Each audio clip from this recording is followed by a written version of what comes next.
The Earth is an amazing blue planet, covered 75% with water, the essence of life itself. Without water, life would not exist.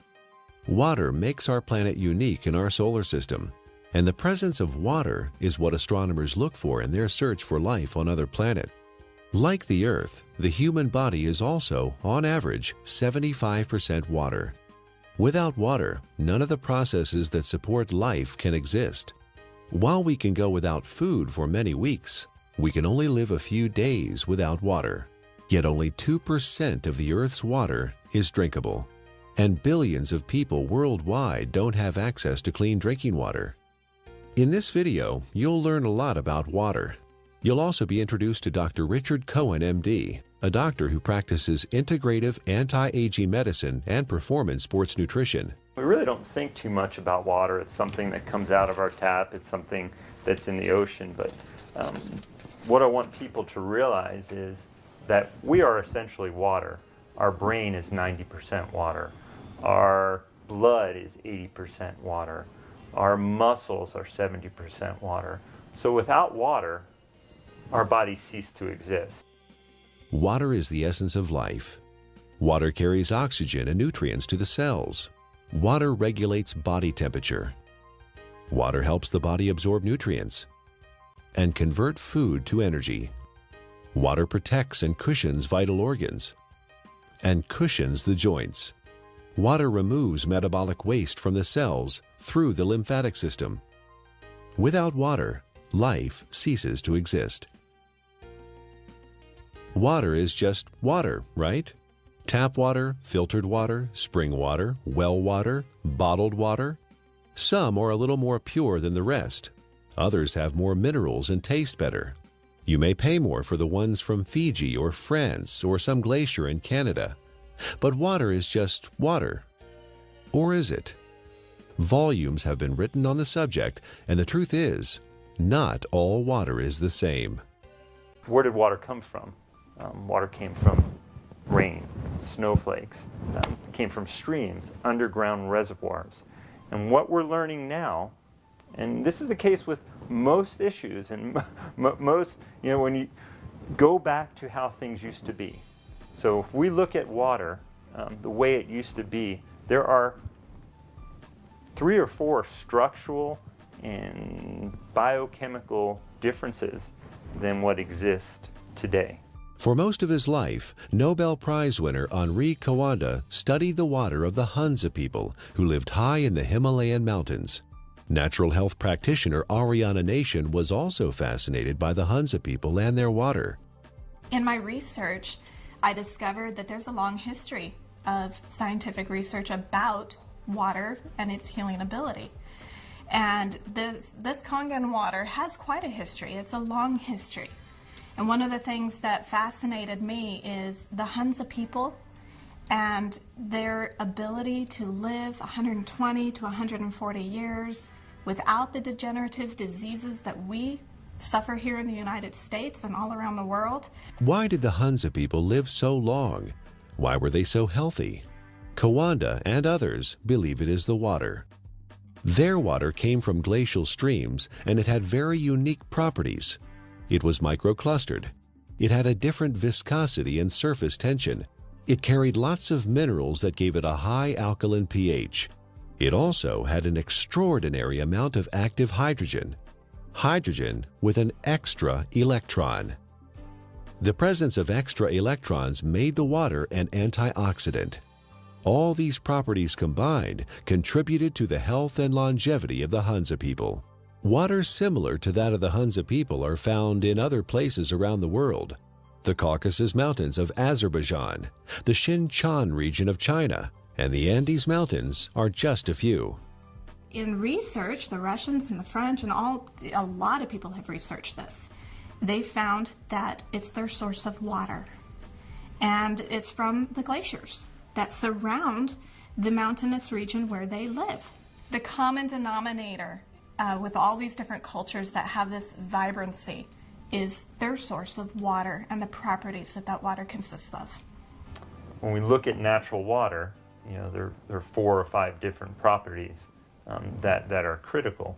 So while adding a mineral buffer to a filtered water is certainly more beneficial to get some of these mineral salts into our body, it still doesn't create that same process of having these free electrons, to having the negative ORP. Still does not create a microclustered state. Okay, and those three in and of itself, even if you're filtered, you're losing those benefits, or you're not gaining the benefits of what's seen with natural water. So while it's a small step to take, beneficial, as opposed to drinking acidic water, it's not providing the same benefits. Is the tap water we drink today anything like the glacial milk that the Hunza people drink? Not even close. It has lost most of its living energy properties as it has traveled through our municipal water system. It is free of pathogens most of the time, but now carries chlorine, fluoride, and chlorine byproducts. It is sometimes contaminated with radium, rocket fuel, and pharmaceuticals like birth control pills. If your pipes are old, your water may be contaminated with lead or other heavy metals. And if the water where you live is acidic, water treatment plants add lye or ammonia to make it neutral. Not exactly glacier milk, is it? Where going back to the natural state of water is essential and critical for health. But we haven't done that, have we?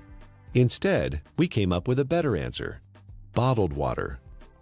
Last year, Americans spent more on bottled water than on iPods or movie tickets. $15 billion.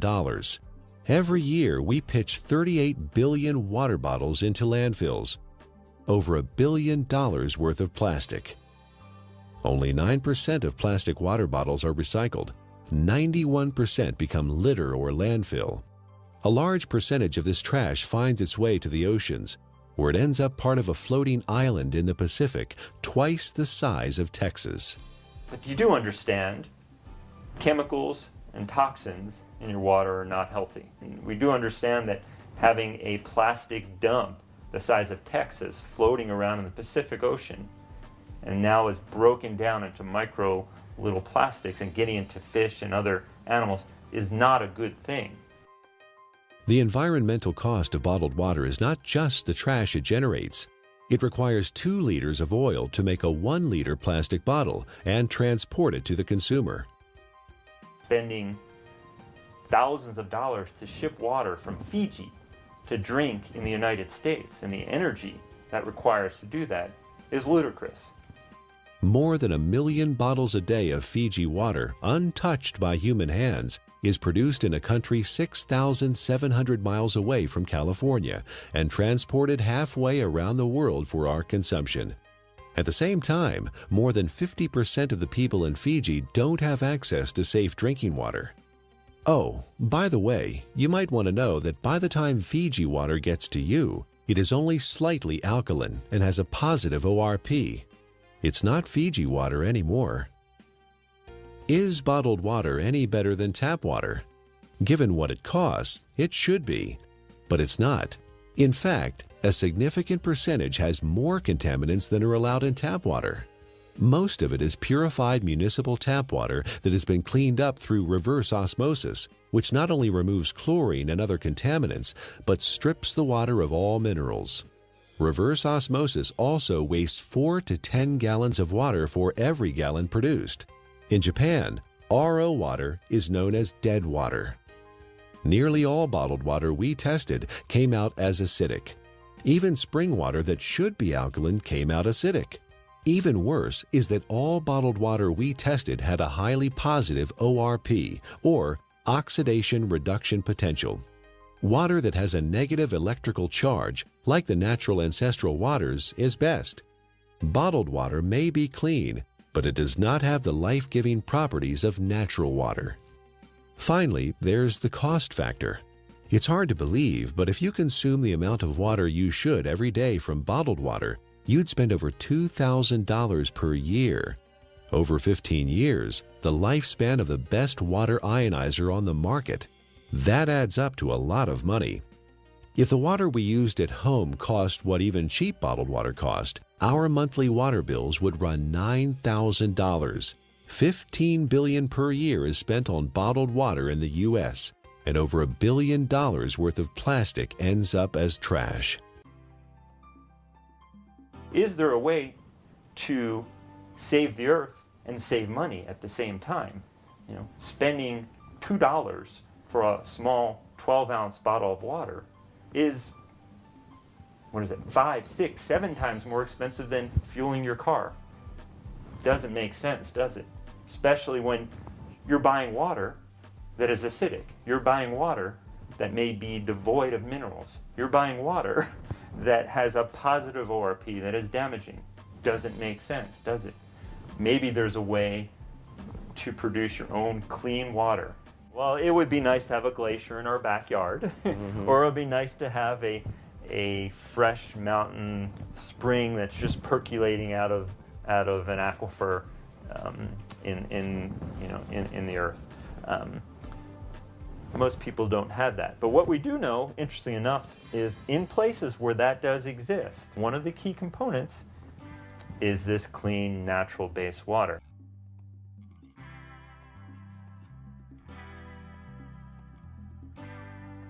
If you care about the earth and your pocketbook and are currently drinking purified bottled tap water, get a carbon filter for your faucet and use a safe, reusable water bottle. However, if you want to improve your health, drinking ionized alkaline Kangen water is a better choice.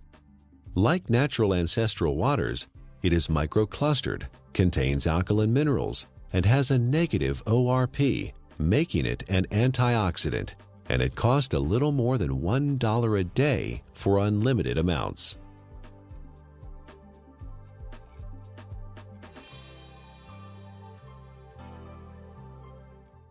There's no doubt that the U.S. is experiencing a crisis in healthcare. We spend more on healthcare than any other country, but rank just 37th out of 191 in performance. For the first time in the last 200 years, U.S. life expectancy is expected to decline, not increase. You die earlier and spend more time disabled if you're in America than in most other advanced countries. According to the Centers for Disease Control, over 60 million people in the U.S. are obese. That's 34% of the population. 50 million people have high blood pressure. 13.5 million people have coronary heart disease, with 1.5 million suffering heart attacks every year. 16 million people have type 2 diabetes. 41 million are pre-diabetic. 95,000 people are diagnosed with colon cancer each year. The solution? A pill for every ill and an ill for every pill. The pharmaceutical industry is a $680 billion giant, and our lifestyle keeps them in business. Eat, drink, and be merry, then call 911 for a surgeon. Fortunately, we are experiencing a paradigm shift, a sea change in how many people view their health, from treatment of symptoms to prevention and optimal wellness, from disease care to health care. Many experts in new medicine or new biology believe that dehydration and chronic acidosis are the underlying causes of many diseases. They believe we are chronically dehydrated on top of being overly acidic due to our modern diet and lifestyle. These two factors combined set the stage for the development of most, if not all, illness. Most people don't believe that dehydration is a problem because they drink fluids, coffee, tea, soda, etc. But chronic dehydration has no obvious symptoms. It's not like the man dying of thirst in the desert, and you can be chronically dehydrated even if you think you are consuming enough fluid. Adequate hydration is critical to how our body functions and heals itself, and water, pure water, is the natural way to stay hydrated. What we need to understand is what is water and what is not water. We as a civilization, or as a modern civilization or modern culture, have begun to think of water as tea, as soda, as milk, as energy drinks, as coffee. Has water or liquid substance to it, but it is not water. Okay? Even what comes out of our tap and what is in the bottled water. While structurally may be the water molecule, once we understand how water exists in its natural state before modern times, we'll realize that even that is not necessarily the water that our body evolved to exist on.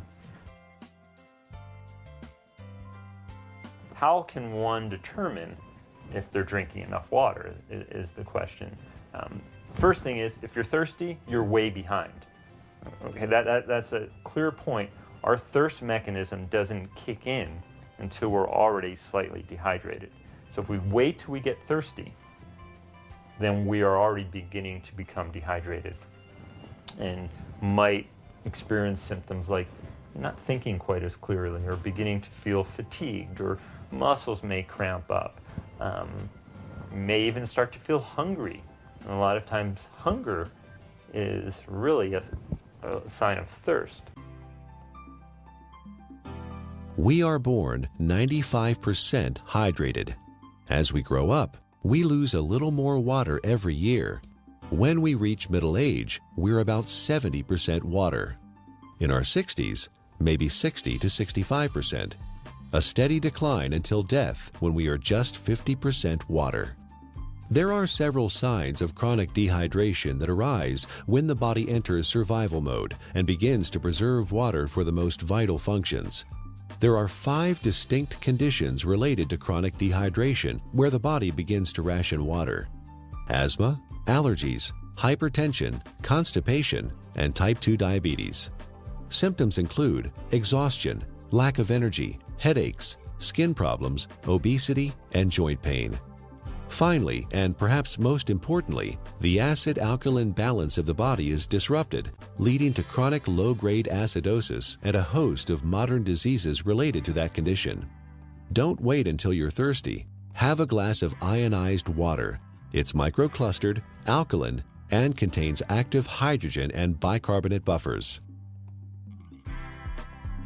Critical is first thing in the morning, wake up and have a big glass of water. Make sure you drink a big glass of water through the day and see how you feel. It's sometimes incredible, and the effects can be very dramatic, because people have never really had clean, natural water.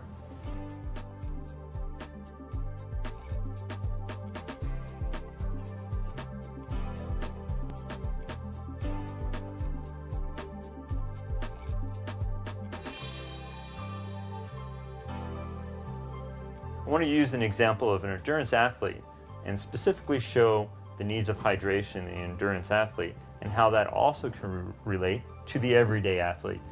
The person who's mowing their lawn and taking care of their kids, who is working, going to the gym, the weekend warrior, and how critical hydration is. We know that an athlete who is 1% dehydrated could have a 3% reduction in performance. Now, well, that doesn't sound like a lot. An athlete can spend hours and hours training, and in for example, a 1-hour event, a 3% reduction is almost 2 minutes. And that's the difference between winning or losing a race. One of the most important things you can do is to make sure you have enough fluid the night before. You cannot catch up the same day. When you're dehydrated, you build up lactic acid and you don't clear it. When you're dehydrated, the muscles don't receive the nutrients as effectively. When you're dehydrated, the cells, as we've talked about, don't communicate well with one another. When you're dehydrated, the oxygen carrying capacity of the blood diminishes. So you can see oxygen, energy production, neurological connections between cells are all critical to that endurance as well as the power athlete. Taking that example of the endurance athlete to the everyday person, you can see how you can become fatigued. You can see how your thinking may not be quite as sharp as it needs to be. You can see how hunger could play a role, or you begin to yawn, or your muscles are a little bit tight from sitting in the same place throughout the day. Hydration is critical. It's critical to the athletic endurance performer. It's critical to the everyday endurance athlete who wants to make it from the morning to the night as effectively and efficiently as they possibly can. Alkaline ionized water is a great choice for hydration for competition athletes, recreational athletes, and everyday people because it is microclustered, and the free hydrogen and bicarbonates help neutralize acid buildup and toxins.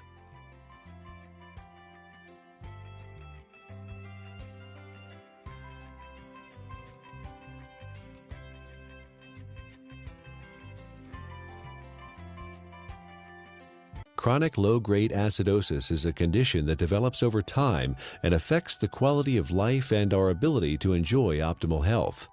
It starts with our diet, acid-forming foods and drinks. Our sedentary lifestyle, poor digestion, and poor elimination add to the problem. The fluids between and within our cells become more acidic. To maintain balance, the body mobilizes buffers, minerals, and hydroxyl ions from the bones and other tissues. This, in turn, leads to osteoporosis, and the overall process results in poor health, chronic illness, arthritis, and sluggish lymph system. An acidic condition for the body is very unhealthy. When the body is chronically acidic, illnesses can develop. Think of your cells like a fish in a bowl of water. When the fish are sick, what do? Do you give them a pill? Of course not. That would not solve the problem at all. They would still be sick. You change the water, give them the proper pH and ORP so they thrive. pH stands for potential hydrogen and is a measure of the acidity or alkalinity of a solution. pH is neutral at 7.0. Above that is alkaline, below that is acidic. It's a logarithmic scale. Each increase in pH means 10 times more or less hydrogen is present. Alkaline ionized water has a pH between 8.0 and 9.5. Your body uses a system of buffers to keep the pH of your blood in a tight range of between 7.35 and 7.45, slightly more alkaline than pure water. The body relies on a very tight level of pH or hydrogen atoms to control lots of function within the body. When the body becomes acid, systems begin to malfunction. We understand fish tanks and swimming pools. When they're acid, you need to make a change. When a fish tank is acid, fish die. When a pool becomes too acid, you don't want to go in it. When rain is acid from sulfuric acid and other too much carbon dioxide, it breaks statues. They begin to disintegrate. And we know acid rain and damages lake. Well, our body becomes a sink for this acidity.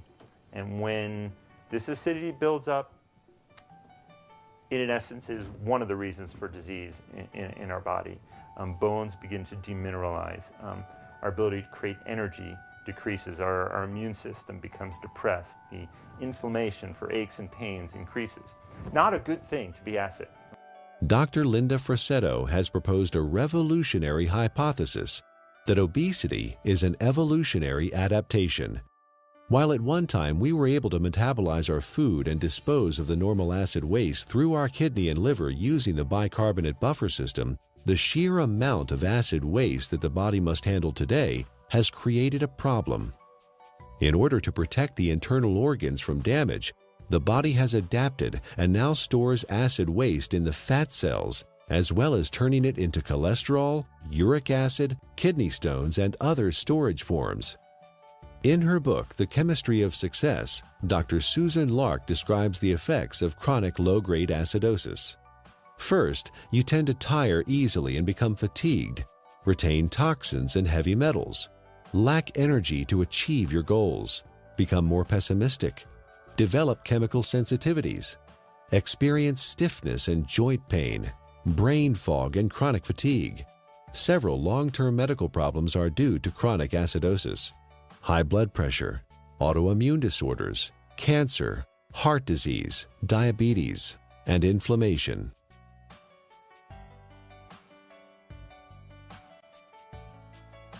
"80% of the foods we consume leave behind acid waste that the body has to deal with. A trip down the modern grocery store aisle finds very few alkaline-forming foods.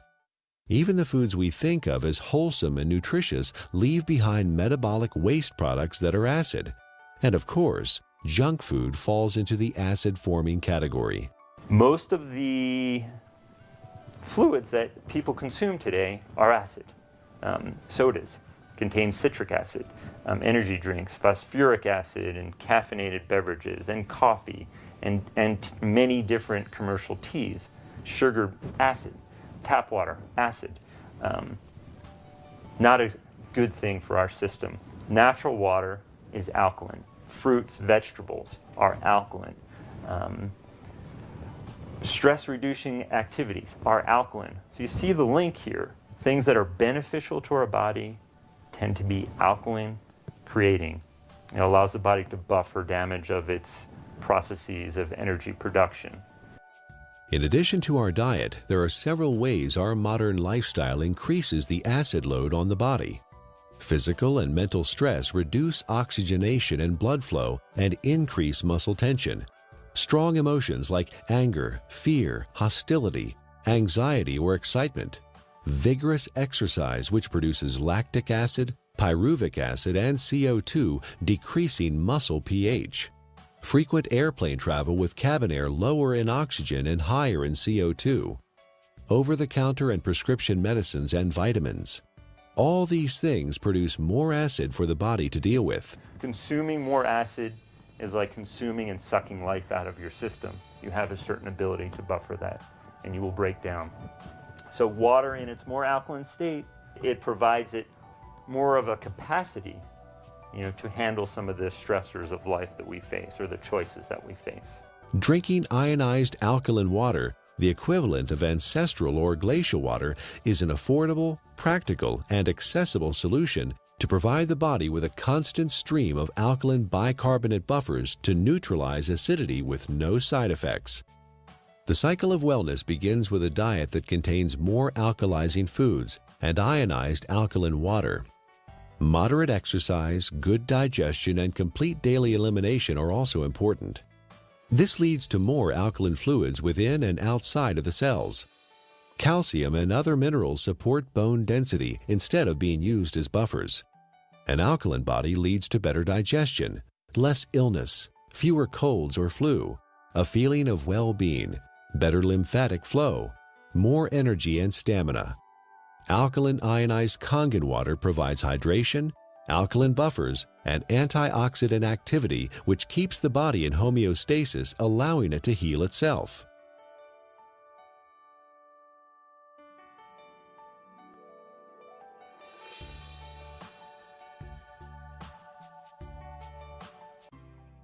Japanese scientists investigated the Russian research about Hansa water and found that electrolysis could be used to create living water with properties similar to Hansa water. This is now known as functional water, microwater, ionized water, or Kangen water. Kangen is a Japanese word that means return to origin, or in chemistry, reduced, having an extra electron. In the U.S., Kangen water is the trademark of Enagic USA, who market top-of-the-line water ionizers. Anyone with an ion water generator can make Kangen water from tap water. Water is first filtered, then exposed to an electrical charge in the electrolysis chamber of the generator. Alkaline ionized water is called living water. It is similar in atomic structure to the waters that the people of Hansa drink directly from glacial streams in the high Himalayas. It is fresh, invigorating, life-enhancing, free radical scavenging, and delicious. Full-scale development of water ionizers started in 1954, fueled by research at several agricultural universities on the effects of ionic water, especially acid water, on plants. Experiments on the human body followed, conducted by Japanese doctors and other scientists around the world. In Japan, hospitals and clinics have used purified, electrically restructured, ionized alkaline water for over 30 years to treat a number of disease conditions. Following efforts by Japanese medical doctors and agricultural doctors, the water ionizer was approved for medical therapeutics by the Japanese Ministry of Health and Rehabilitation in January 1966. Well, we don't have a glacier. We don't typically have fresh streaming water. One way to do it, and this has been studied by the Japanese, is a process called ionization. It's actually running some electricity through the water, and it breaks the filtered water into some of the natural properties. It provides the microclustering. It increases the alkalinity. It provides a high ORP, or these free electron states, to the water. So in a lot of ways, we're getting some of the similar properties to natural base water. It even changes the molecular structure. We can see a more health-giving pattern when looked under an electron microscope. So ionization is an option and a choice for many people if you don't have a glacier. So the Russians discovered the property of the water, all these properties, and they developed an electrolysis system. They found a way to actually separate the water and get these properties. And the Japanese improved upon this process and improved upon it, and have come up with the best ionizer available now. And I really do appreciate the work that the Japanese have put into it because of the diligence and the care that these ionizers are made with. Numerous peer-reviewed scientific studies have been performed in well-respected universities and hospitals around the world, which show the benefit of alkaline ionized water. Some of those benefits are weight loss, releasing toxins and stored body fat, normalize blood sugar, support healthy colon function, resolve urinary tract infections, relieve asthma and chronic respiratory conditions, stop abnormal gut fermentation, reduce proliferation of candida, fungus, and undesirable microforms, reduce chronic pain, improve wound healing with oxidizing acidic ion water. The most important thing, we don't want to drink water that has pollutants, and that could be harmful to our system. So when we're drinking water, it would be nice to know that what you're drinking is clean. The first step to creating alkaline ionized water is to have clean source water. Enagic's Kangen Water generators use an activated carbon filter that removes chlorine, volatile organic chemicals, pesticides, herbicides, benzene, trihalomethane compounds, radon, solvents, and many other man-made chemicals found in tap water. Ionized water is pure or virgin water. Everything water has been exposed to leaves an electromagnetic frequency signature or imprint. Ionized water is virgin water because the EMF have been reset. There are 4 very specific properties to these healing waters that are found in these mountainous regions that are flowing from the glaciers. And there's been a lot of research on this. The Russians discovered it, and they discovered a way to make it. And those 4 properties are, it's hexagonal, and what that basically means is it's shaped like a snowflake. You look at it under a microscope. It's beautiful. It's crystal structured. Ionized water has been restructured. The water molecules cluster in groups of 4 to 6 instead of the normal 10 to 15. Nuclear magnetic resonance has documented this difference. The reduction in cluster size helps the body absorb ionized water more quickly and efficiently. Also microclustered, micro meaning small clusters. It's broken down very small so the body can easily absorb it. It's very bioavailable. It was very alkaline. pHs around 9.5. Some were found at 9.0. So it really helped the body as far as not adding acid waste to the body and helping to keep the body very alkaline. You may hear a term, it's called clustering. The water molecules naturally exist in a cluster, and some people call it hexagonal, which would be 6. So they naturally exist in a cluster of 6 water molecules. The water as found through taps and commercial water sources is a much larger cluster of water molecules. There are many beneficial properties to that, and it enhances the body's ability to hydrate. I was really excited when I started actually to quote-unquote play with the water in my own kitchen with different supplements, with powders and tea and oil and all the different things that I worked with. And you could really see the life to the water. I could put, for example, my green vegetable powder drink in Kangen water versus bottled water and a tap water, and actually see that this water has an energy to it. In fact, it will stir itself and become very, very absorbable, and you can watch that happen within the water. You can watch it make tea instantly, whereas other waters cannot do that. It cannot get in and penetrate those nutrients and pull those nutrients out and put it right in the water where you're drinking it, where it can then go in and penetrate your cell walls at that same level. Many people complain that they find it difficult to drink large amounts of water because it makes them feel bloated and heavy.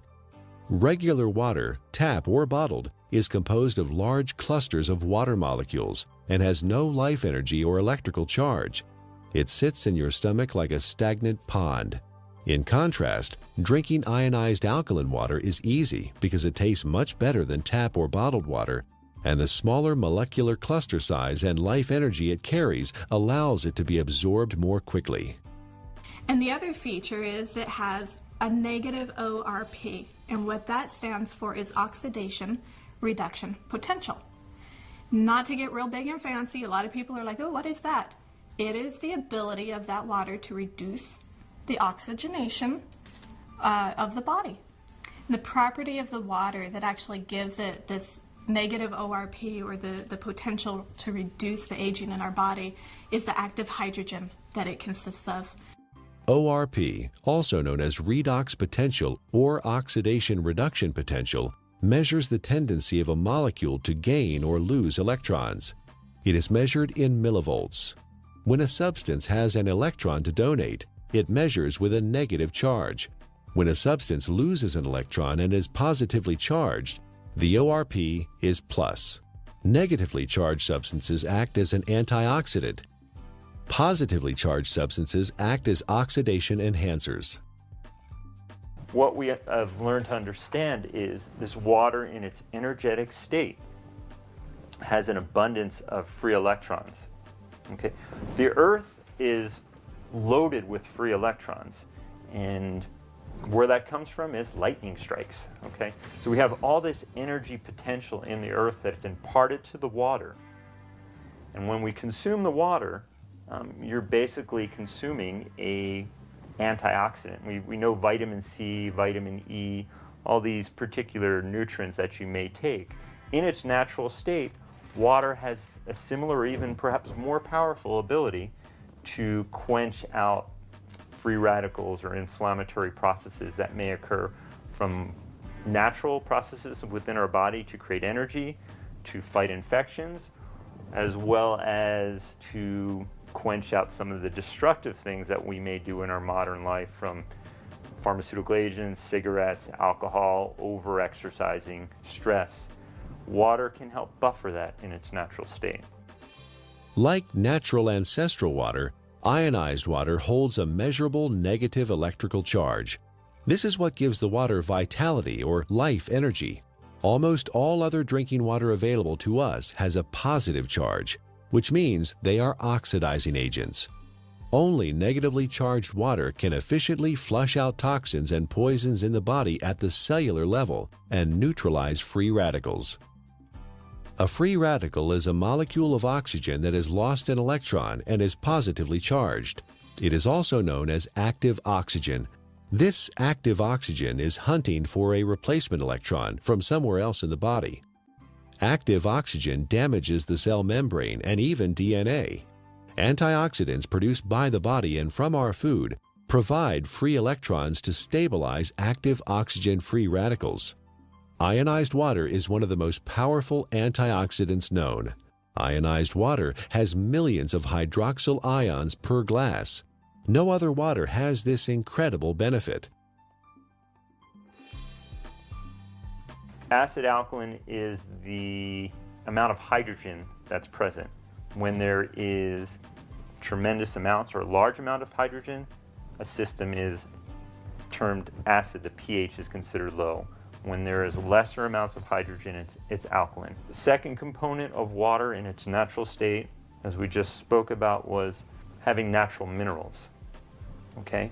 Right. Being able to get these nutrients which are critical to our health, and those don't exist for the most part in commercially bought or tap waters. Water in a alkaline state provides the body with a greater capacity to buffer some of the natural processes that stress the body, as well as the lifestyle processes that also stress the system. And drinking water in a natural alkaline state provides you with a substance that is not acid, that is not damaging to your system. So you can look at it from two different ways, eliminating all the unhealthful things that we don't even think about and consuming clean, natural base water. Is ionized alkaline water safe for anyone to consume? Certain medical conditions require fluid restriction, so you should follow your doctor's advice. For these people, because of the unique imbalances that are created, extra fluid is not processed well. So the standard conventional mechanism, don't take fluid because you can't process it. Let's minimize it. While the cells intracellularly are starving. See, the problem is that the fluids can no longer get into the cells effectively. Is it because people are not drinking or haven't drinking natural water? Certainly one component of it. It has to do with the health of the actual cellular membrane. So for these people, well, I don't want to say drink all the water you can, but I think you will find for whatever water that you can, or fluid that you can, by consuming water in a natural state, you may begin to enhance the intracellular component of the water and lessen some of that extracellular water that exists. And in doing so, you may find that your fluid intake may gradually increase, and that would be beneficial. How that helps your ultimate condition, obviously it is an unknown since there's many factors involved. But water in its natural state, microclustered, alkalinized, is going to give you, in essence, the most bang for your buck. Don't waste your fluid on coffee. Don't waste your fluid on energy drinks or sodas. Absolutely not. That's just going to make your condition worse. All water is not created equal. We encourage you to try ionized alkaline natural water. Ask the person who gave you this DVD for a free sample of Kangen Water. For references and resources about the topics covered in the DVD, go to ionwatertruths.com.